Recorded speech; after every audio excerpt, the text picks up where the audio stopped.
4 আর 5 জানুয়ারি 2 দিবসীয় football প্রতিযোগিতার আয়োজন হবে কুকড়ু অঞ্চলে। চান্ডিল অনুমন্ডল ক্ষেত্রে কুকড়ু ফুটবল ময়দানে কুকড়ু অঞ্চল ফুটবল কমিটির আজকে অন্তরিম বৈঠক সম্পন্ন হইল। বৈঠকে 4 আর 5 জানুয়ারি যে আয়োজন হওয়ার 2 দিবসীয় ফুটবল প্রতিযোগিতার সঙ্গে সঙ্গে মুরগা লড়াইয়ের আয়োজনের নিয়ে চর্চা করা হয়। প্রতিযোগিতার সঞ্চালনের রূপরেখা তৈরি করা গেল।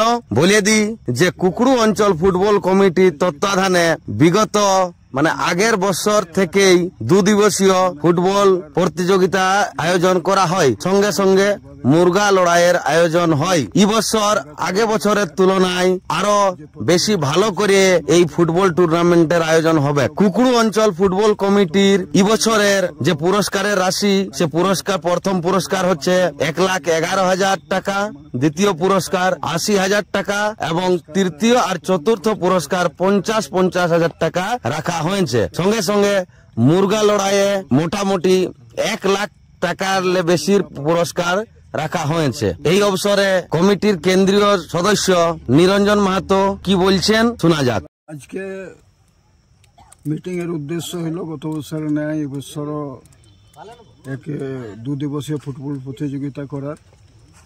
এটার মূল উদ্দেশ্য হচ্ছে এলাকায় খেলাধুলার উৎসাহ প্রোৎসাহন বাড়া যুবাদের মধ্যে, এবং আমরা চাই যে এলাকার যে প্রতিভাটা আছে সেটা যেন উজাগার হয়।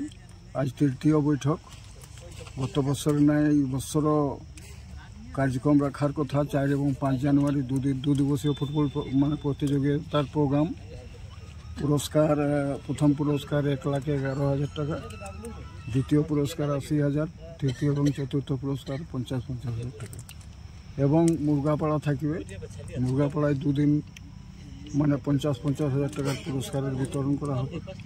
এই খেলা এই এলাকার খেলপ্রেমী যারা আমাদের অভিভাবকরা এবং যুবাবর্গ সবাই এই খেলাটায় উৎসাহিত।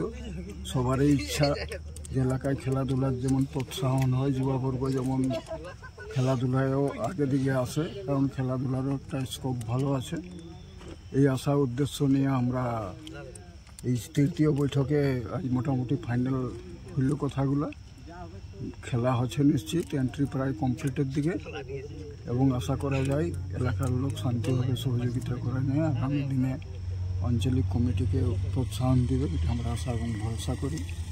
আর এলাকার যারা খেলপ্রেমী আছে বা জনসাধারণও যারা আছে, ওদের কাছেও কমিটির আশা থাকবে যারা যেমন শান্তি সহযোগিতা করেন। আমরা এইটাই আশা এবং বিশ্বাস করি।